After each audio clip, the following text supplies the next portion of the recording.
Welcome back, folks. After a week off, this is episode 6 of season 2 of the GPP, the Gift of Performance podcast, giving you all the knowledge and takeaways to improve your own general physical preparedness, not only for training, not only for competition, but for life. We want to make sure that you are physically prepared for the demands of life, whether that's a job that you hate, you want to roundhouse kick your boss, or the impending zombie apocalypse. It's coming for us.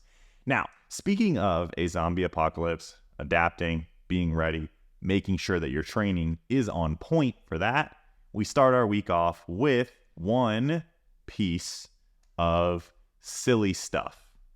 I've been told that I'm not allowed to curse in the first 10 minutes, so that's what I'm going to do. I'm going to make the YouTube algorithm happy by taking my first 10 minutes to only use good boy language. And here it is.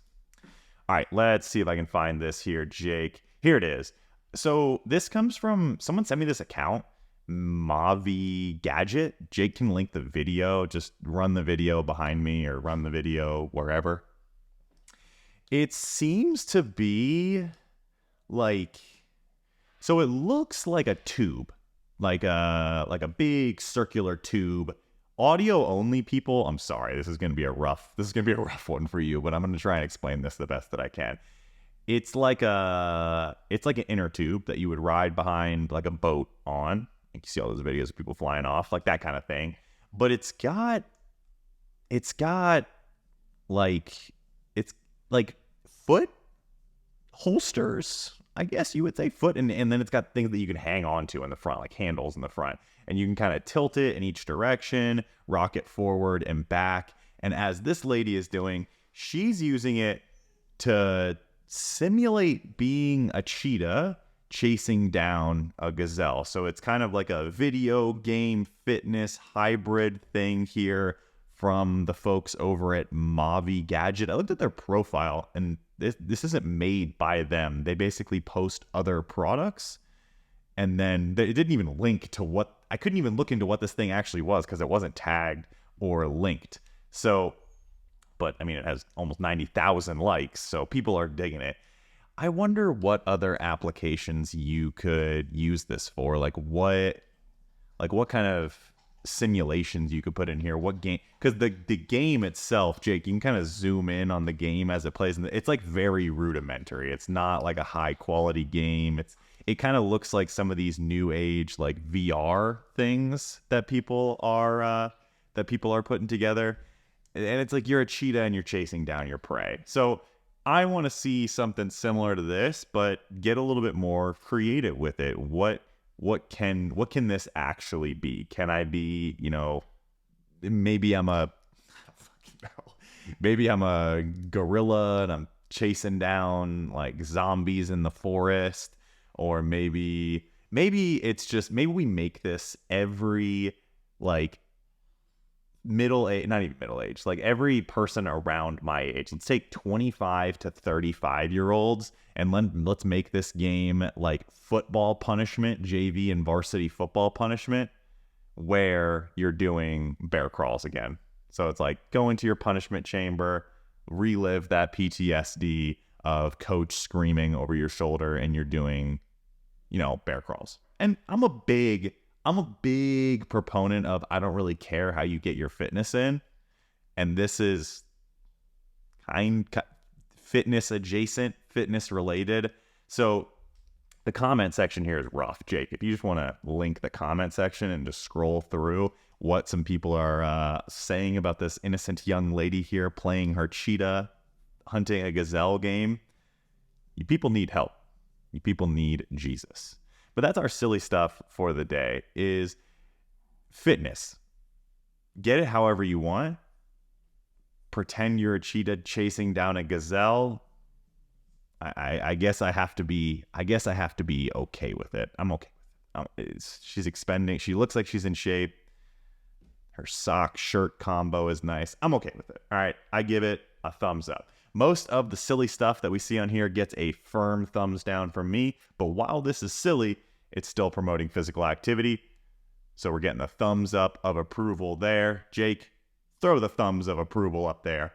2 thumbs up from the Squat Dad.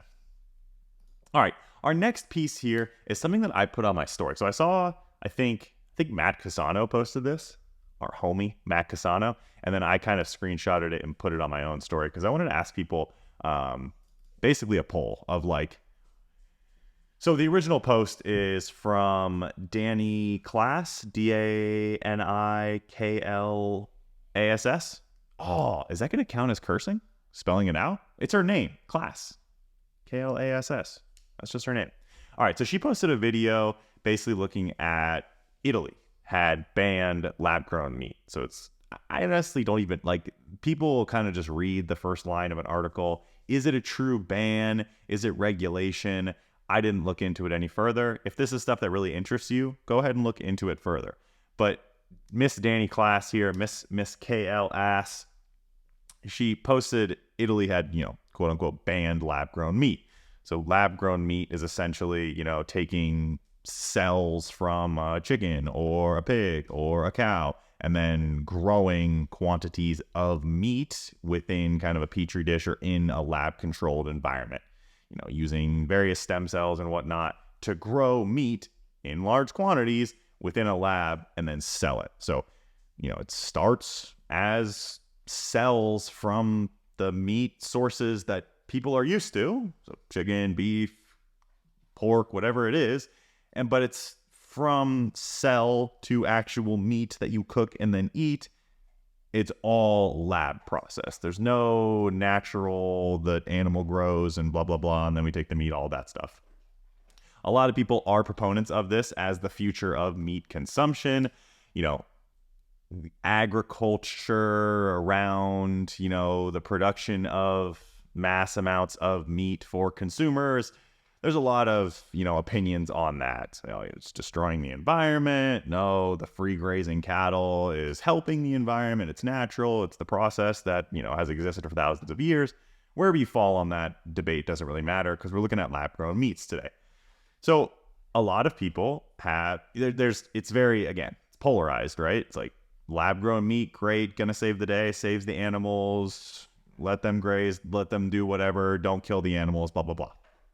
The opposite side of that is the process of growing meat in a lab is complex, it's scary, it's unknown, it's for most consumers, they simply just don't understand it. And when consumers don't understand something, they tend to be fearful of it, or at least wary of it.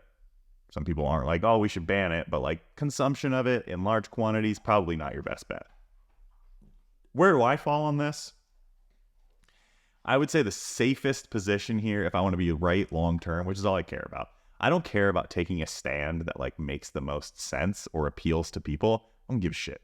As long as dang it. Did I hit the 10-minute mark? I just said shit at 9:50, Jake, 9:50. Okay, but now I can let it go. I don't really give a shit about anyone's opinion or what's right, what's wrong, ethics, all that stuff, standing up for my mom. I just want to be right. Long term, I just want people to look back and just say Ryan was right. So my opinion on this stuff is that the devil is going to be in the dosage with all things. I think that in the grand scope of a diet and a lifestyle, lab-grown meat will be a very small percentage of what accounts for your health. So an example of that would be like, let's take someone who, let's take your standard Gifted HQ client, someone who lifts weights, gets in plenty of water, their hydration is on point, lots of fruits, lots of vegetables, natural sources of fiber, most of their protein is coming from lean, meat sources, and then they have, a little bit of this lab-grown meat within their day-to-day. Or is their health going to suffer compared to someone who is sedentary, smoker, drinker, doesn't work out, doesn't lift weights, doesn't eat fruits and vegetables, fiber intake sucks, survives on mochaccino lattes from Starbucks? The first individual is obviously going to be healthier in the presence of or absence of lab-grown meat. So that's kind of my position on it. Devil's in the dosage. The rest of your lifestyle factors probably matter more. But when I was thinking about it, Jake going over to picture 71 now, it was like, for a while here, hold on. I think I uploaded two of the same photos. But this is the second photo here. Italy becomes first country worldwide to ban lab-grown meat. Jake, I'll send you the poll that I put on my story. So I put a poll up on my story and I said, hey, what do you guys think is worse for you on a scale of like 1 to 10, 10 being this is for sure going to kill me one day if I consume this, 1 being like no harm at all. And I said, farm-raised fish or lab-grown meat. So with farm-raised fish, it's no mystery, it's no secret to everyone that farm-raised fish are raised in some of the worst possible conditions that you can. Like your farm-raised tilapia are being raised in dirty water. A lot of times tilapia being bottom feeders, they're eating trash, they're eating feces, they're eating, garbage. And then, those fish are then being fed to people. So which one's worse for you on the scale? Is it lab-grown meat started as a cell culture, was grown to meat within a lab? Or is it the farm-raised tilapia that has eaten nothing but poop from a butt for its entire life? And I think the poll results, Jake, I'll send you the poll results. I have the screenshot on my phone. Just remind me when you're editing this. The poll results were overwhelmingly that lab-grown meat is going to be worse for you than farm-raised fish. I think a lot of that is just like proximity to the issue bias. Like a lot of the media coverage of lab-grown meat in the fitness space right now, because outside of the fitness space, this stuff is being pushed as like a miracle, as, the cure for meat shortages around the world, blah, blah, blah. But in the fitness space, everyone has already come to accept the fact, like, I'm going to eat the farm-raised fish. Who really cares? Yes, it eats duty, but whatever, I got to get my lean meat sources. So I think a lot of people have just like pushed past that issue. They've crested over it like, farm-raised fish sucks. And then they've kind of hit that peak of it. And then they've come down the other side and like, whatever, it is what it is. And now they've kind of moved on to that next issue. And the next issue for them is the quote unquote dangers of lab-grown meat. Do they know that there are dangers of lab-grown meat? No, they don't. With these issues, it's so new and it's so early on into the existence of these things. It's impossible to say, oh, lab-grown meat bad for you. But the fitness space loves to jump on things like that. I think it was like 76% of people said that the lab-grown meat was for sure going to be deleterious to your health long-term compared to farm-raised fish. Again, my opinion on this, I would exercise caution on both. I would say if you have the budget for it, go for, your more organic, grass-fed, free-range, those kind of things, as opposed to the farm-raised fish and the lab-grown meat. If you're balling on a budget and you want to get jacked, and maybe you don't care about shaving some years off the back end of your life, go for the farm-raised fish and the lab-grown meat. Hey, save some bucks. Spend that money on something else. I don't think it's going to matter that much in the long term. It's definitely something that can be construed as very scary. I don't think either of those things are super awesome for your health. But if you think about it in the grand scheme, how much of a healthy diet is actually made up of these meats and protein sources? Most of us are rather plant-based in what we consume from a volume perspective, in that, 70 to 80% of what we eat on a day-to-day basis, if we're looking at just sheer volume, should come from fruits, vegetables, and fiber-rich whole grains. So if that's what you're consuming, I don't think that this stuff in small quantities is going to matter long term, but there's only one way to find out. If you want to volunteer to be the lab rat here, to consume as much lab meat as possible, I say go for it. I 100% encourage that. So obviously, guys, we missed last week. We missed you very much, but we were celebrating the holiday. And good news for us is that Coach Steven, put together a tips on how to navigate your diet around Thanksgiving. So this was a Thanksgiving focused post, but he also put together, this can also apply to Christmas dinner as well. So let's work through Steven's guide to eating around Thanksgiving, because there's some really good points that I want to highlight here. The first one being that this isn't something where you want to invoke a lot of anxiety in yourself. Drop the meal prep. Don't bring the Tupperware. If you want to eat smart during the holiday, you absolutely can. Most of us are eating a turkey. most of us are eating some pretty standard sides. Stuffing, cranberry, sweet potato, mashed potato. If you want to be smart with your eating, you can. And you can opt for high protein, go for some vegetables that are maybe being served. Limit your portions of the very high calorie, highly palatable foods, the potatoes, the stuffing, the pies, the desserts, all of that. You 100% can do all of that without bringing Tupperware to the dinner table. So Stephen makes the point that it doesn't make you badass, doesn't make you hardcore, doesn't make you better than anyone else if you bring the Tupperware to the holiday dinner. Listen, I get it. If you're competing in December, say you're competing like the first or the second week of December, then yes, you have to do stuff like this. You have to make sacrifices like this long term to make that work. Or short term, I should say, to make that work. So I get that. But if you're not, ditch the Tupperware.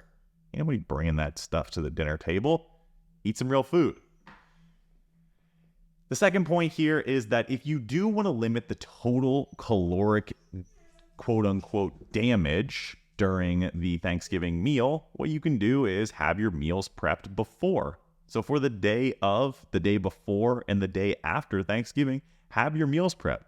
Don't let it snowball. So don't let the single meal that is Thanksgiving turn into, a full week of leftover insanity. And now it's, you're 2,000 calories over budget on Thanksgiving, not an issue. And then the 7 days following, now it becomes somewhat of an issue. Stephen also makes a point here to prioritize your protein intake. So start with large servings of whatever protein is available, whether that's ham or light meat turkey, and then go for some veggies and then follow up with everything else. Boo, you want to say hi to the podcast? Hop up, hop up. Boo doesn't want to join. He just wants to make noise. Stephen's next point after the protein was stop when you're full. So listen to your hunger cues. Do not eat until you are sick to your stomach. Not only is that going to affect your digestion and how you feel the day of, but there can be lingering effects moving down the line where you're spending the next 24 to 48 hours just trying to regulate digestion and handle some of that bloating. Sweets and treats, enjoy them in moderation. A slice of pie, a single cookie, not the whole sleeve of cookies, and not the whole pie.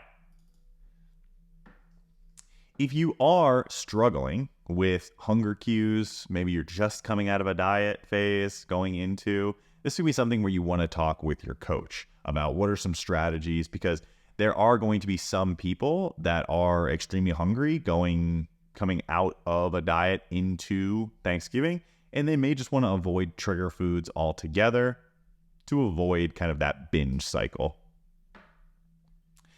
Next point is to work out.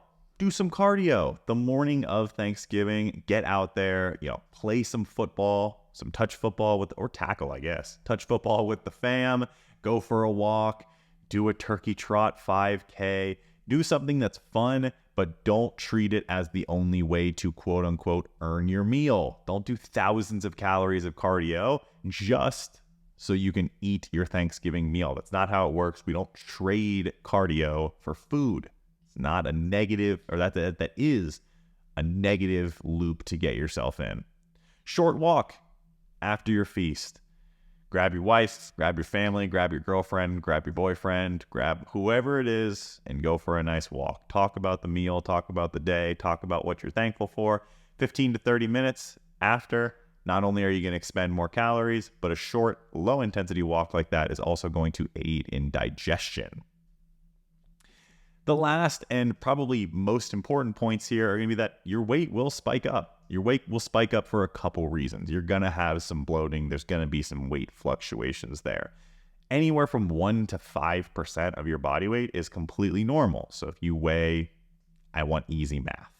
So I'm going to say if you weigh 200 pounds, 1% will be 2 pounds, up to 5%, 10 pounds of weight gain. This isn't fat gain. It's purely water weight from the additional sodium. And there's also going to be a good amount of just extra food volume sitting in your stomach. So just give it a couple days, hydrate a little extra, maybe monitor your sodium, go outside, get a sweat in, Do a tiny bit of extra activity if your coach tells you to. Other than that, just embrace the fact that the scale is going to go up and then it's going to come right back down. And of course, Steven's last point here, enjoy Thanksgiving. Family, friends, these memories, these moments, they're not going to be around forever. We really have to focus on the memories that you make, and the enjoyment of the day will always be more important than any calorie count. Let's think. Thanksgiving, we'll even throw the day after. Thanksgiving, the day after. Christmas, the day after. And we'll say New Year's Eve and the day after. That's 6 days. I got to do some math on my phone here really quick. 6 days divided by 365 days in a year. You're looking at 1.6% of your entire year. So if you fuck around and do all sorts of calorie destruction on those 6 days, you've adhered the rest of the year, 98.4% of the year. I think if any of us got a 98.4% on a test, we'd feel pretty good about that. So don't feel like these days, 1 day, 2 days, 3 days, 5 days is going to derail your entire year of progress. Simply just doesn't work like that from a numbers perspective. The best thing that you can do is just get right back on track. A lot of the statistics around holiday eating will say, most people gain the majority of their weight around holidays, and that's correct. The average American gains 2 to 4 pounds per year, most of those additional calories coming through the holiday season. But those extra calories aren't on single days or a couple days. They're the week leading up to, the week following, so that it's like the week leading up to Thanksgiving, the week following Thanksgiving, the week leading up to Christmas, and the week following. And the same thing with New Year's Eve. So that's essentially 6 weeks as opposed to 6 days. So if your calories are out of control for 6 weeks, then yes, you can derail some of the progress that you made for the year. But also, if that happens to you, you should just get with your coach, talk about what the best strategy moving forward is so that you can alleviate some of the caloric excess from those weeks. There's nothing that can't be undone here. So if you gain 5 pounds through the holidays, fantastic. Work with your coach. Very easy to get that 5 pounds off and start the new year on a good track. Obviously, with the new year comes New Year Challenge. And of course, at Gifted, we've got our Transformation Challenge. So our Transformation Challenge is going to kick off the second week of the new year. Jake is going to link the post with all the details below so you guys can go see that. Our grand prize this year for our male and female winner is going to be 1,000 smackaroos, straight cash, or you can apply that to a coaching plan moving forward. So $1,000 cash for our grand prize. This is 2x what we usually offer our Transformation Challenge winners. So this is not one that you want to miss. 8 weeks long in duration, standard A/B voting on our stories. So go sign up, go get you some. If you spent the holiday season fucking around and gaining some extra body fat, good. You can just tell your coach that you were strategizing for the best possible transformation for the Transformation Challenge.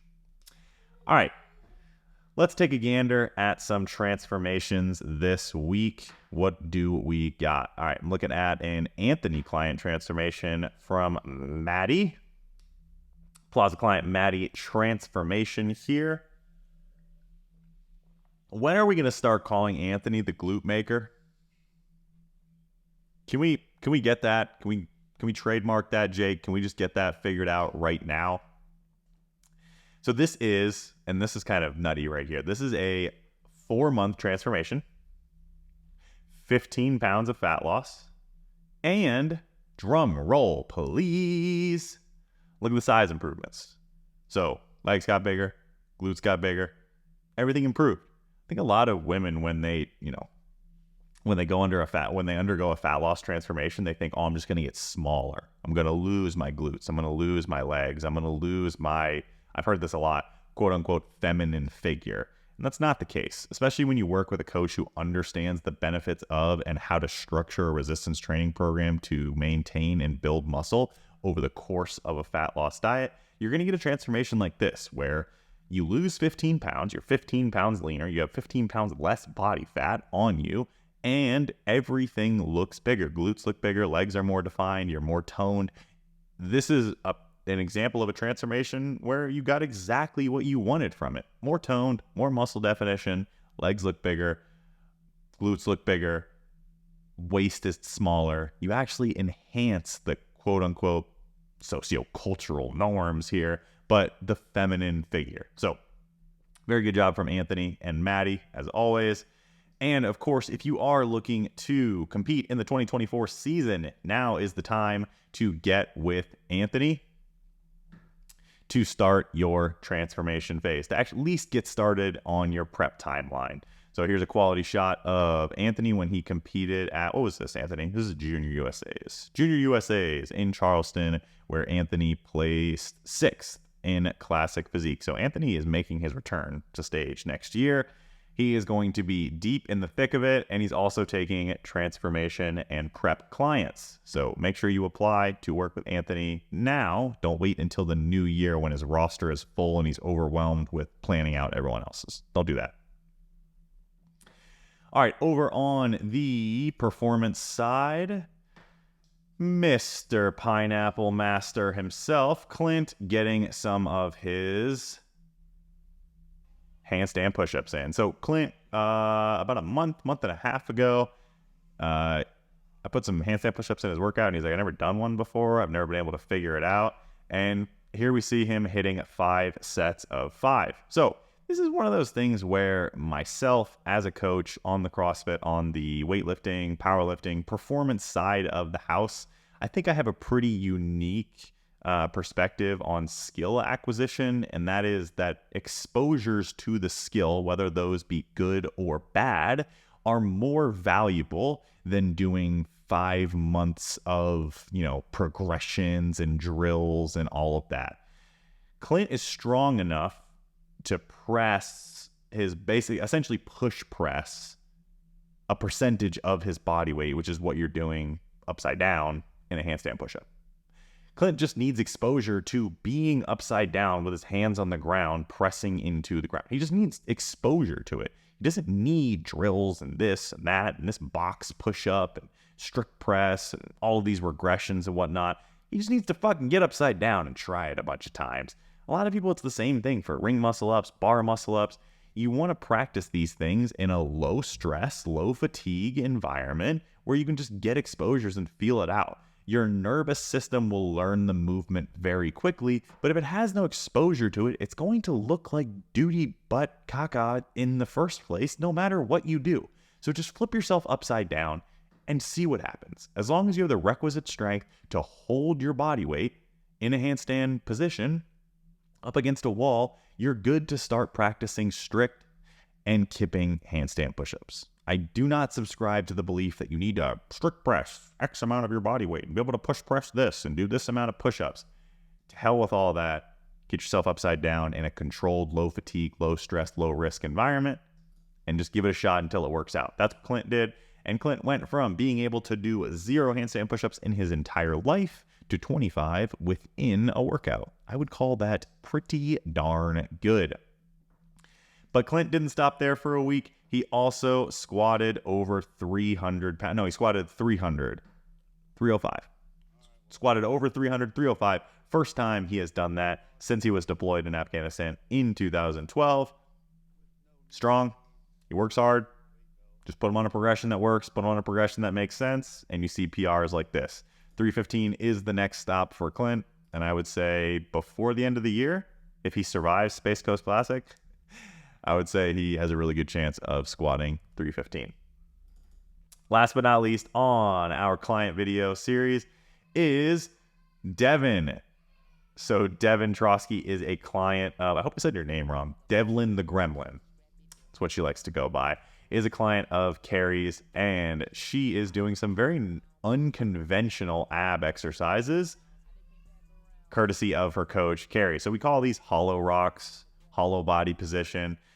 A lot of people, when they train their abs in a very simplistic or oversimplified manner. They're doing crunches, they're doing planks. That's it. They're, going through very limited spinal flexion, spinal extension, resistance to extension and flexion of the core, and they're not really doing dynamic stabilization of the core as a whole. So you really do want to train your core from all angles, understanding that your core, your spine, it flexes, it extends, it resists flexion and extension, but it also rotates. It also does rotation and resists rotation exercises. So things like Pallof presses, Pallof press with rotation, Russian twists, hollow rocks, hollow body side reaches, hollow to arch rolls. These are all things that if you truly want a quote-unquote bulletproof spine later on in life, you need to be doing a variety of core exercises, most of which, like Devin is,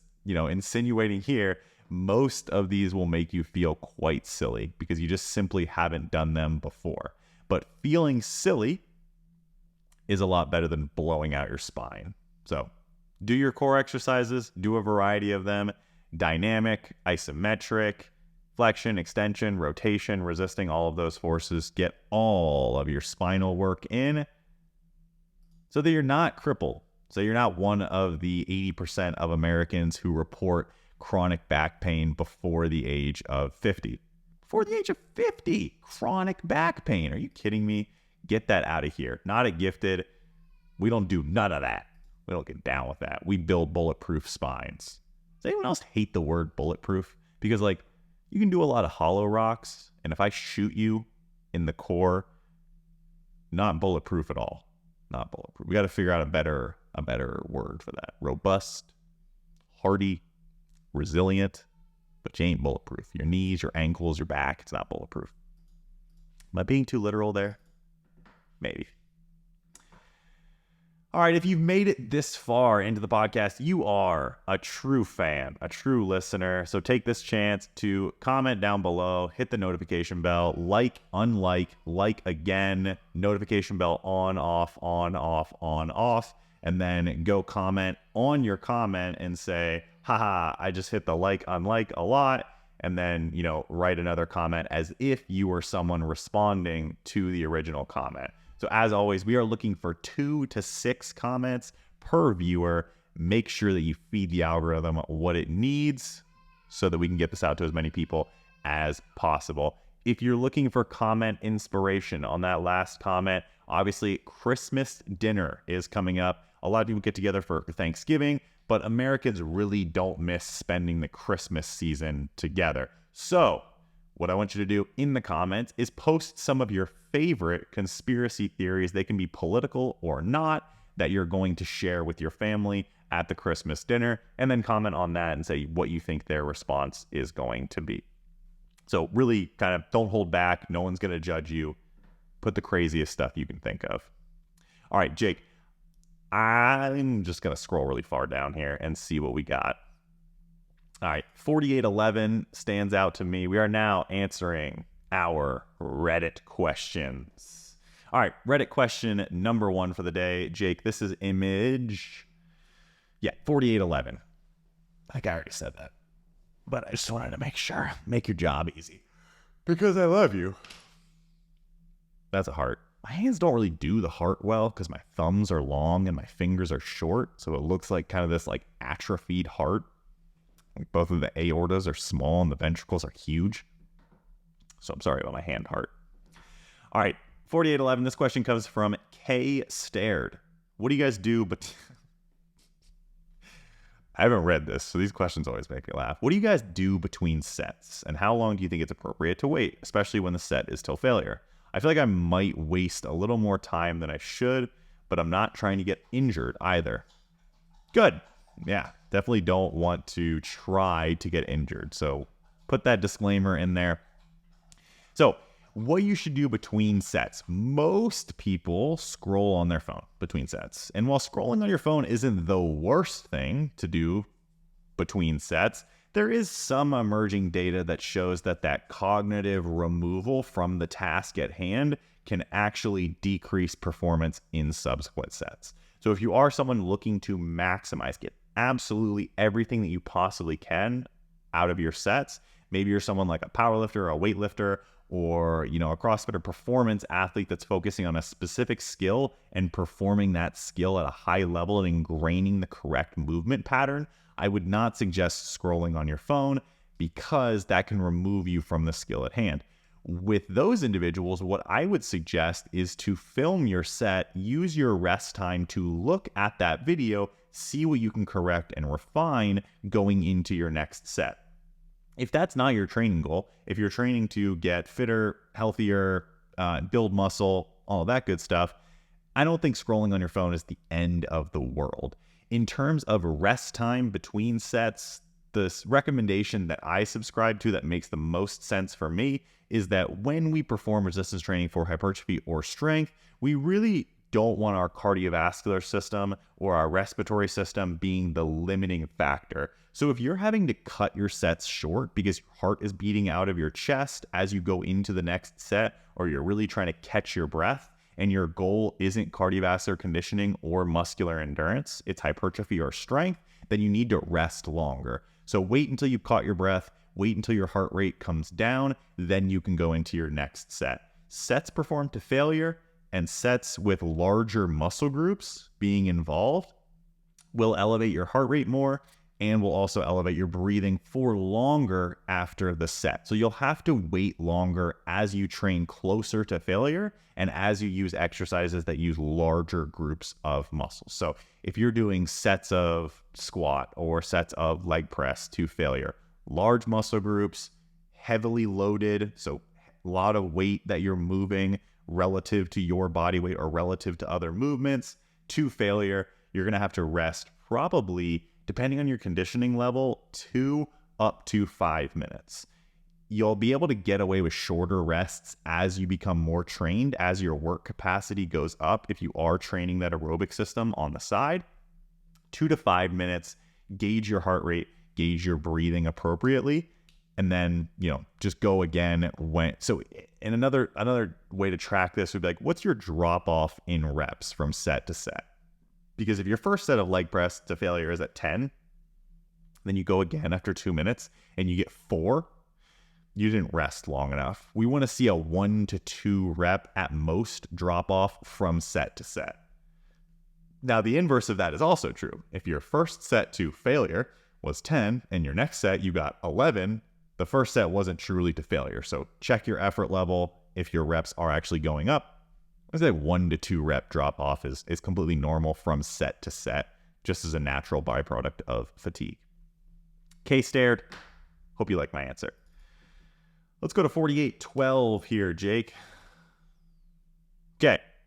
Go hard. I like that. Like Vincent Van Gogh, but hard. Go hard. Can someone convince me that adding a leg day to my gym routine will help my running? I've been logging about 20 miles a week, but my lower quads, okay, are getting gassed really easily. My thinking has been that bigger legs will slow me down. All right, go hard. This is a multifactorial answer here, but I think I can convince you to add a leg day to your gym routine. Now, the reason that your legs may be getting fatigued over the course of a run can be a lot of reasons. So it seems like whatever your running capacity is right now is lower than what you're demanding of your body. So it's the running that's fatiguing your lower quads. Adding any training that's focused on purely gaining size, gaining endurance, whatever it is going to make the problem worse. So your quads are over fatigued. They're not recovering from week to week. You're noticing that they're getting gassed before you're hitting whatever your requisite mileage is. In the absence of a leg day right now, that means that fatigue is too high, recovery is not low enough. If I add a leg day, increase fatigue on top of what you're already running, recovery capacity stays the exact same. So in that scenario, adding a leg day is a horrible idea. But what adding a leg day can do in the presence of a reasonably programmed training program on the running side is that it can increase strength of your legs so that the process of supporting your body weight in going from foot strike to flight phase, like we see in running, what we'll notice is that as your absolute strength goes up, your relative strength also improves. So your ability to hold your body weight increases. That means that when you're running, we are able to use lower threshold motor units for longer, and we limit the amount of fatigue that would come from the running process. But all of this, the addition of a leg day, getting stronger, not necessarily trying to get a lot bigger, but getting stronger, only works if we bring the running volume down to a reasonable level so that you're not over fatiguing yourself there. Because if you're noticing that your recovery capacity can't keep up with your current running volume, adding any additional exercise is not going to help with that. So bring the running volume down, add some resistance training in the off season. As you get closer to your races, move that structure so it's more running, less lifting. And hire Carolyn. She'll do a better job with this than I ever could. All right, 4834 is our next question. Did I already answer this one? Jake, just put this one on the screen. I'm not even going to answer it because I think I already answered it. Just revisit it. Farts, what causes them? A question from Arthur Bick. Let's say you fart from eating beans. Do farts happen and smell because the beans hit your stomach? Or because a couple days later the beans are sitting in your colon? Dude, what do people...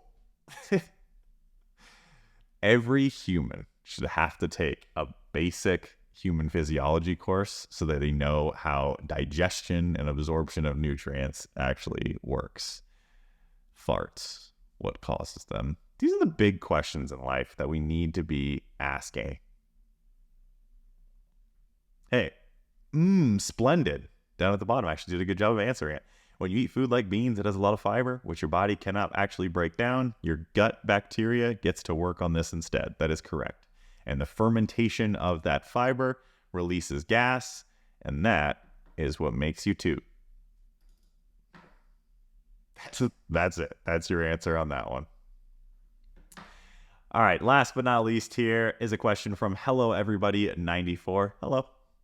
What are some foods or macros that might be healthy for adults but not for toddlers, and vice versa? I'm thinking mainly about things like saturated fat, dairy, fiber, especially from beans or legumes, and refined carbs like white rice. So a lot of people think that adults and toddlers have completely different physiology, and that's not necessarily the case. There are some differences in what should be consumed for infants. So for infants, you want to avoid foods that are unpasteurized. Unpasteurized foods, chances for bacteria, a very young human being may not have the immune system to fight that off.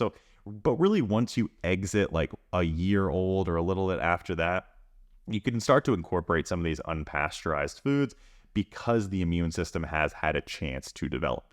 Outside of that, adults and toddlers, for the most part, not a registered dietitian, disclaimer there, adults and toddlers should consume the same health-promoting foods. Both adults and toddlers, adjusted for serving size, for body size and body weight, should be consuming lean proteins, dairy, healthy sources of fat, lots of fruits, lots of veggies, plenty of fiber, a generally healthy diet, portion size controlled for the toddler versus the adult. Saying things like saturated fats are bad for toddlers, or dairy is bad for toddlers, or refined carbohydrate is bad for toddlers in a vacuum is not a smart statement to make, because whole milk has saturated fat in it. Very good for toddlers.